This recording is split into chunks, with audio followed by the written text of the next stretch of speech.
எல்லாருக்கும் வணக்கம். நான் Hema Subramanian. Welcome to home cooking Tamil. ஹைதராபாத்தில் பிரியாணி எப்படி ரொம்ப ஃபேமஸோ அதே மாதிரி இரானி சாயும் ரொம்ப ஃபேமஸ்.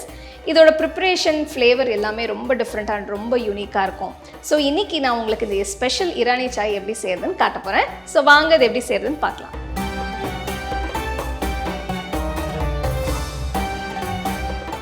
முதல்ல டீ டிகாக்ஷன் செய்யணும். சாஸ்பேனில் 2 கப் தண்ணி ஊற்றுங்க. இது 250 ml கப். ஸோ நான் 500 ml தண்ணி ஊற்றிருக்கேன். இதில் நான் 2 டேபிள் ஸ்பூன் டீ பவுடர் போடுறேன். உங்கள் வீட்டில் நீங்கள் யூஸ் பண்ணுற டீ தூள் இல்லைனா டீ கிரானியூல்ஸ் போட்டுக்கலாம். எதுவாக இருந்தாலும் நல்ல திக் டிகாக்ஷன் கொடுக்குற நல்ல குவாலிட்டி டீ பவுடர் யூஸ் பண்ணுங்கள். அடுத்து இதில் 2 டீஸ்பூன் சர்க்கரை போடுங்க. நான் சாஸ்பேனை மூடி ஆவி வெளியில் போகாமல் இருக்க சப்பாத்தி மாவில் சீல் பண்ணுறேன். பிரியாணி மாதிரி டீக்கு தம் போட்டாச்சு. இதை 20 நிமிஷத்துக்கு மீடியம் லோ ஃப்ளேமில் கொதிக்க விடுங்க. 20 நிமிஷம் கழித்து அடுப்பை ஆஃப் பண்ணிவிட்டு சப்பாத்தி மாவை கட் பண்ணுங்க. ஆவி கையில் படாமல் மெதுவாக தரங்க. டீ டிகாஷன் நல்லா ரெடியூஸ் ஆகி பாதியாக குறைஞ்சிருக்கு. நல்ல டார்க் கலராக இருக்குது. இதை வடிகட்டி எடுத்து வச்சுருங்க.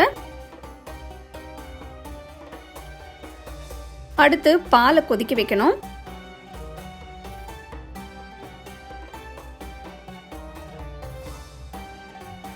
சாஸ்பேனில் 500 ml முழு கொழுப்புள்ள பால் ஊற்றி 2 ஏலக்காய் போடுங்க.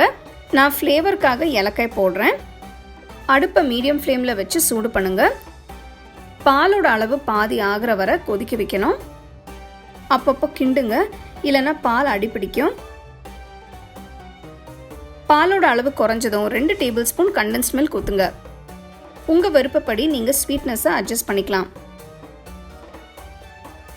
பால் இன்னும் கொஞ்சம் திக்காகிற வரை கொதிக்கணும்.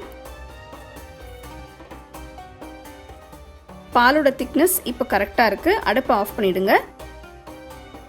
இப்போ டீயை ரெடி பண்ணலாம்.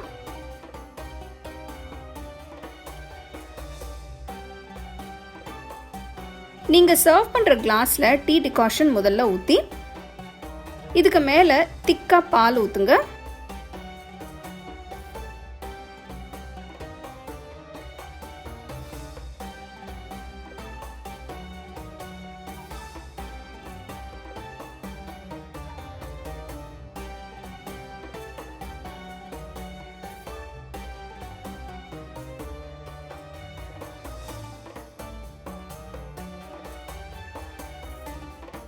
இப்போ மிக்ஸ் பண்ணுங்க.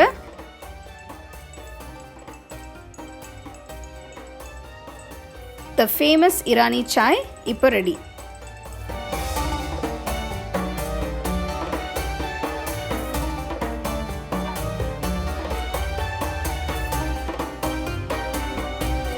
பிரபலமான இரானி சாய் எப்படி செய்யறதுன்னு பார்த்தீங்க. ஸோ இந்த ரெசிபிக்கு நல்ல குவாலிட்டியான டீ தூளும் நல்ல திக்காக பால் நீங்கள் யூஸ் பண்ணிங்கன்னா உங்களுக்கு டீயோட டேஸ்ட், ஃப்ளேவர் எல்லாமே ரொம்ப நல்லாயிருக்கும். ஸோ இது நீங்கள் பிஸ்கெட்ஸோடு நீங்கள் சர்வ் பண்ணலாம். கண்டிப்பாக இந்த ரெசிபி நீங்கள் ட்ரை பண்ணி ரசித்து குடிங்க.